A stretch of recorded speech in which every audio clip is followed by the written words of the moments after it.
5 साल के लिए हमने उमर साहब को इसलिए वोट दे दिया कि अब हमें मुफ्त में बिजली मिलेगी, अब हमारे नौजवानों को रोजगार मिलेगा, अब गुड गवर्नेंस मिलेगी, अब हमारे सड़कों पे इंटरनेशनल टूरिज्म देखने को मिलेगा, अब हमारे अस्पताल तरक्की की ओर जाएंगे, हमारे स्कूलों का जो स्टैंडर्ड है वो बढ़ जाएगा।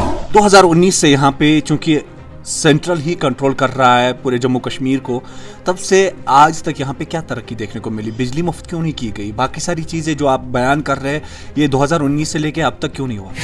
क्या आज आपके सड़कों पे स्टोन पेल्टिंग होती है? क्या भारतीय जनता पार्टी ने क्या आज आपका एक मिनट फारूक साहब, क्या ये हालात ठीक किए गए हैं या फिर लोग प्रेशराइज्ड है? क्या सेल्फ रूल के लिए हमने वोट नहीं दे दिया पीडीपी को? क्या ऑटोनॉमी के लिए हमने नेशनल कॉन्फ्रेंस को 2/3 मेजॉरिटी नहीं दे दी? नेशनल कॉन्फ्रेंस के दफ्तर में क्या आज आपको कोई पढ़ा लिखा नौजवान नजर आता है? कोई आता है? वहां की कुर्सियों पे आपको वही करप्ट ब्यूरोक्रेट देखने को मिलते हैं जिन्होंने 60 साल सरकारी खजानों को 2-2 हाथों से लूटा और रिटायरमेंट के बाद फिर वहीं पे आपको राज कर रहे हैं। नेशनल कॉन्फ्रेंस को इस बार वोट क्यों मिला? फिर क्यों मिला? इतना मेजॉरिटी में वोट क्यों मिला? अच्छे तरीकों से उनको ढोल बजाना आया।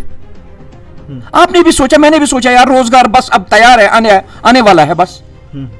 नवाज सुबह में रोजगार बिल्कुल पैक है, अब बस सिर्फ वहां से निकलना है, ऑर्डर पास करने हैं। के अंधेरे में तो कुछ दिन के उजाले में भारतीय जनता पार्टी का दामन थामते हैं। हमारे साथ मौजूद है फारूक गांदरबली, जिनने कल ही भारतीय जनता पार्टी का ऑफिशियली दामन थामा। और फारूक गांदरबली ने क्यों भारतीय जनता पार्टी ज्वाइन की, वो इनसे ही जानने की कोशिश करते हैं। फारूक साहब, सबसे पहले आपका बहुत बहुत शुक्रिया। शुक्रिया सजाद भाई, आपका भी बहुत बहुत शुक्रिया। फारूक साहब, सबसे पहला मेरा सवाल रहेगा कि कुछ लोगों की जानिब से यह बताया जा रहा है कि फारूक गांदरबली की जो आइडियोलॉजी है वो पहले ही कहीं ना कहीं भारतीय जनता पार्टी के साथ मिलती थी, इसलिए अब आज शायद फारूक गांदरबली को मजबूर कर दिया गया कि नहीं, आप जनाब ऑफिशियली ज्वाइन कीजिए। क्या कहना चाहेंगे इस बारे में? नहीं, ऐसा कुछ नहीं है। अच्छी आइडियोलॉजी इंशाल्लाह अच्छे प्लेटफार्म्स के साथ ही, पार्टियों के साथ ही मिलती है। मेरी हमेशा यही आइडियोलॉजी रही है कि कश्मीरी नौजवान को इस्तेमाल किया गया। कभी कश्मीरी नौजवान को कब्रिस्तान की जिन्नत बनाया गया, कभी इलेक्शन की जिन्नत बनाया गया, कभी खोखले नारों के जरिए अपने लिए शीश महल और अपने इक़्तिदार की कुर्सियों के लिए इसको इस्तेमाल किया गया। मेरा यही मानना है कि 47 से लेकर आज तक कश्मीरी कौम को गलत तरीके से इस्तेमाल किया गया। जनाब, आप 47 से लेके आज तक की बात कर रहे हैं, कहीं ना कहीं आप नेशनल कॉन्फ्रेंस का भी हिस्सा रहे हैं, पीपल्स डेमोक्रेटिक पार्टी का भी हिस्सा रहे हैं। क्या ये सब चीजें आपके जहन में तब नहीं थी? देखिए, इंसान एक दुकान छोड़ के दूसरे दुकान पे सामान लेने क्यों चला जाता है? जब आपको दूसरे दुकान से वही सामान अच्छा मिलता है, क्वालिटी बेस्ड मिलता है, सस्ते दाम में मिलता है, तो आप मजबूर हो जाते हो दूसरी दुकान पे चलने के लिए। नेशनल कॉन्फ्रेंस के साथ रह के, पीडीपी के साथ रह के, मैं इतना कहूंगा कि हमने अपना टाइम जाया किया।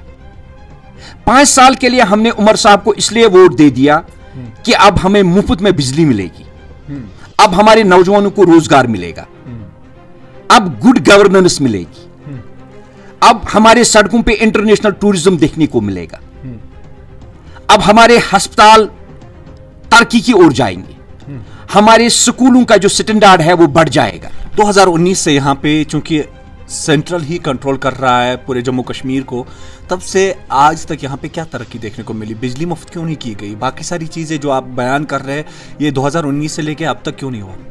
देखिए, बिजली मुफ्त करना कोई सरकार का एजेंडा नहीं होता है। सरकार का हमेशा एजेंडा होता है गुड गवर्नेंस। ठीक है ना? गुड गवर्नेंस, गुड गवर्नेंस मेरा यह मानना है कि 2019 से पहले जब मेरा एक कश्मीर का पढ़ा लिखा नौजवान रोजगार ढूंढने निकलता था, वो गवर्नमेंट की जो स्पॉन्सर्ड स्कीमें होती हैं उनको लेने के लिए चला जाता था, फिर कहता था कि मैं अपना यूनिट खड़ा कर लूं। दूसरी तरफ उसकी नजर पड़ती थी कि 365 दिन में से मुझे 65 दिन काम करने को मिलेंगे। ठीक है? क्या आज आपको कहीं स्कूलों में हड़ताल देखने को मिलता है? क्या आज आपके सड़कों पे स्टोन पेल्टिंग होती है? क्या भारतीय जनता पार्टी ने क्या आज आपका एक मिनट फारूक साहब, क्या ये हालात ठीक किए गए हैं या फिर लोग प्रेशराइज्ड है?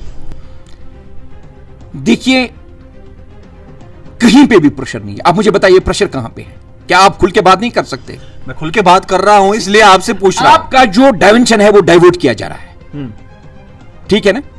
पार्लियामेंट में आपसे वोट लिया गया तामीर और तरक्की के लिए, बिल्कुल हुआ कुछ नहीं। वो यहां से दिल्ली चले जाते हैं, वहां पे आया बैठते हैं, खाना पी के शॉपिंग करके चले आते हैं, ठीक है ना? ठंडी का मौसम हो तो गोवा चले जाते हैं, ठीक है ना? बिल्कुल। तो गर्मी का मौसम हो तो दूसरी जगह चले जाते हैं। काम करने के लिए कोई एजेंडा है ही नहीं। खोखले नारों के जरिए आज तक कश्मीरी को बेवकूफ बनाया गया। आप मुझे बताइए, क्या सेल्फ रूल के लिए हमने वोट नहीं दे दिया पीडीपी को? बिल्कुल दिया। मिला।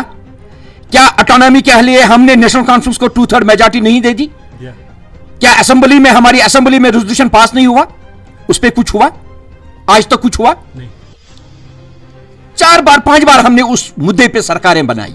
तो नेशनल कॉन्फ्रेंस को इस बार वोट क्यों मिला? फिर क्यों मिला? इतना मेजॉरिटी में वोट क्यों मिला? अच्छे तरीकों से उनको ढोल बजाना आया। आपने भी सोचा, मैंने भी सोचा, यार रोजगार बस अब तैयार है, आने वाला है बस। नवाज सुबह में रोजगार बिल्कुल पैक है, अब बस सिर्फ वहां से निकलना है, ऑर्डर पास करने हैं, ठीक है ना? बिल्कुल। अब मुझे बताइए, नवाज सुबह के नेशनल कॉन्फ्रेंस के दफ्तर में क्या आज आपको कोई पढ़ा लिखा नौजवान नजर आता है? कोई आता है?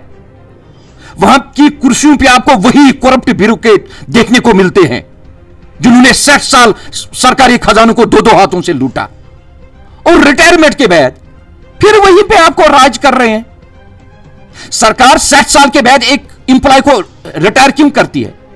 सरकार का यह मानना होता है कि अब मेंटली इसके पास वो ताकत नहीं है, वो कुव्वत नहीं है कि ये अच्छे से डिसीजन दे दे, ठीक है ना? ये एक फिक्स है कि कश्मीरी को हम किस तरीके से बेवकूफ बनाएंगे। पार्टी के कुछ लोग कहते हैं कि शराब पे बैन होनी चाहिए, कुछ लोग कहते हैं कि नहीं टूरिस्ट प्लेस है, कुछ लोग कहते हैं हमारे पास मैंडेट नहीं है आर्टिकल 370 पे बात करने का, हमारे पास 2 पार्लियामेंट मेंबर है। कुछ लोग कहते हैं कि नहीं हमें वोट मिला है आर्टिकल 370 पे बात करने का, कुछ कहते हैं शेख इंजीनियर रशीद को छोड़ देना चाहिए, कुछ कहते हैं इंजीनियर रशीद को क्यों छोड़ दिया गया। तो आपका यह कहना है फारूक साहब, कहीं ना कहीं असल मुद्दों से, जो इन्होंने मैनिफेस्टो में लोगों के साथ वादा किया है, उन मुद्दों से नेशनल कॉन्फ्रेंस आम लोगों का ध्यान भटकाना चाहती है? सजाद साहब आप मुझे बताइए, आप गांदरबल के रहने वाले हैं, आपने वोट दिया या ना दिया, लेकिन गांदरबल की मेजॉरिटी ने वोट दिया उमर साहब को कि हमें एक अच्छा एमएलए मिले, बिल्कुल, हमारे मसाइल हल हो, बिल्कुल, चाहे वो सड़क का मसला हो, चाहे वो इरिगेशन का मसला हो, चाहे मैदान का मसला हो, बिल्कुल, जितने भी मामलात हैं। क्या 4 महीनों में आपको उमर साहब देखने को मिले? बस एक बार ही।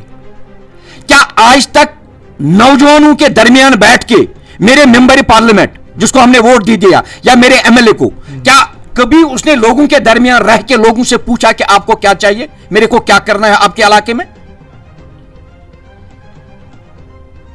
आप मुझे बताइए, आर्टिकल 370 का ढोल बजा के क्या आपके घर में खुशी आ सकती है?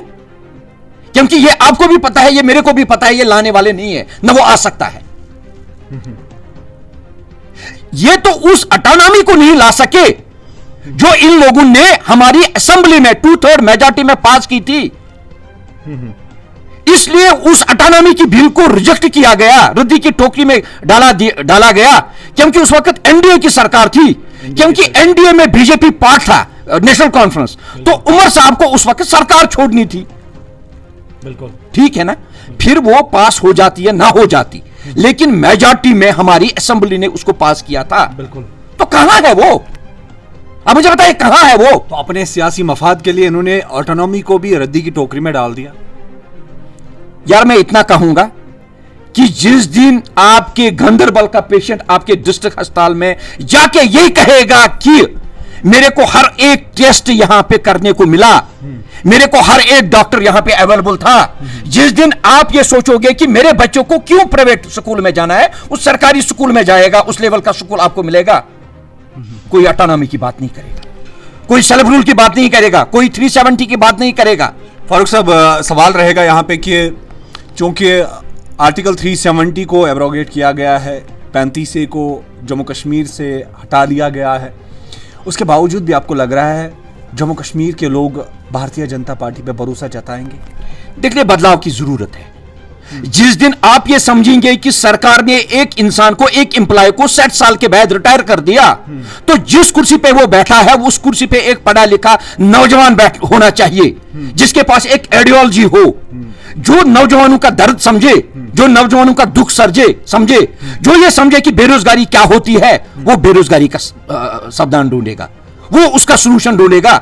जिसके घर में महीने के बाद कमाई के लिए कुछ नहीं है, राशन के लिए परेशान है, और महीने के बाद उसके घर में 1500-2000 की बिल आए, वो सोचते हैं कि मेरे को ये बिल कैसे कम हो जाएगी। उसने उस बिल के खात्मे के लिए वोट दे दिया, उसने फ्री बिजली के लिए वोट दे दिया, उसने कहा कि 12 महीने मेरे घर में एक सिलेंडर मुफ्त में आएगा। बजट होने वाला है, बजट सेशन चूंकि असेंबली के अंदर 3 मार्च से शुरू होने वाला है, तो नेशनल कॉन्फ्रेंस के कुछ लोगों से भी हमने बात की। नेशनल कॉन्फ्रेंस के उन लोगों का ये कहना है कि शायद जो चीज़ें उन्होंने मैनिफेस्टो में वहाँ पे लोगों के साथ वादा किया है, शायद कुछ ऐसी चीज़ें होगी कि लोगों के लिए हम कर सकेंगे। कुछ भी नहीं, बिल्कुल प्रोपेगेंडा है। तो ये हमारे साथ जुड़े थे फारूक गांधरबली, जिनसे हम बात कर रहे थे, और चूंकि इन्होंने कल ही ऑफिशियली भारतीय जनता पार्टी का दामन थामा है और कहीं ना कहीं इन्होंने यहाँ की रीजनल पॉलिटिकल पार्टीज पे निशाना साधा है, और भी जम्मू कश्मीर में क्या कुछ रहता है वो भी सबसे पहले आप तक पहुंचाने की कोशिश करेंगे। आप देखते रहिए वॉइस ऑफ कश्मीर, सज्जाद रिजवी के साथ।